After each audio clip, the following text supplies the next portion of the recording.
Ja ülefunktsioneerivad naised ikkagi on pärit sellest kohast, kus meil on vaja olnud naistel rohkem vastutust võtta. Ja tavaliselt see pärineb sellest ajast, kui meil on olnud ka sõjad, keerulised ajad. Naine võtabki vastutust nii kodu eest, põllumajanduse eest, loomade eest ja mees saab siis olla kodust eemal ja teha mehe asju, tagada raha majanduslikku heaolu, turvalist ja nii edasi. Ja kui see tegelikult niimoodi nagu juurdub edasi, et see jällegi see ei ole tulnud sellepärast, et keegi on tahtnud halvasti, vaid see ülefunktsioneeriv naine siis hakkabki hoolitsema kõigi teiste eest ka. Kuule, pane palun see pluus selga, kuule vaata, kas ma olen püksid ikkagi on lühikeseks või kitsaks jäänud.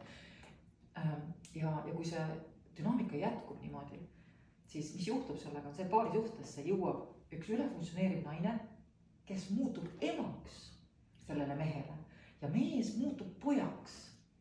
Alguses on ju jube tore. Sellel mehel on ka jube tore, et ta on ema leidnud.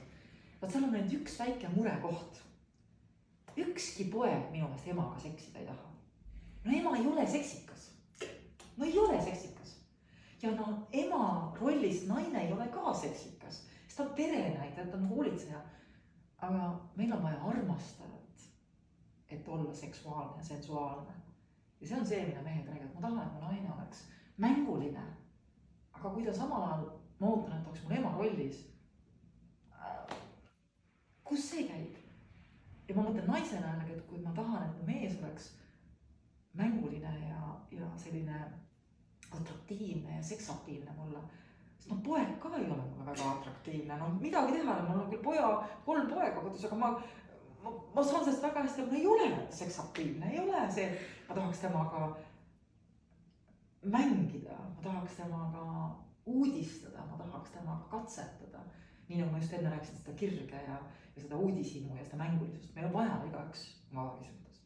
Vaat see on see, mida me näeme tegelikult sellistel pikaaegsetel paaridel. Et seal ei ole seda elusädet, seda ei ole kirge, seda rõõmu. Ja seda on seda, et peaks olema pöörased seksisõbrad. Vaid nende kehad enam ei tunne teineteist. Ja seda elus olemist ja mängulisust, seda eluenergiat enam ei pulbitse nende sees. Ma arvan, et seal on üks selline võtmekoht ka sees, kui me räägime rollidest ja dünaamikast ja sellisest dysfunktsionaalsust, miks selle vastu oleks oluline võidelda.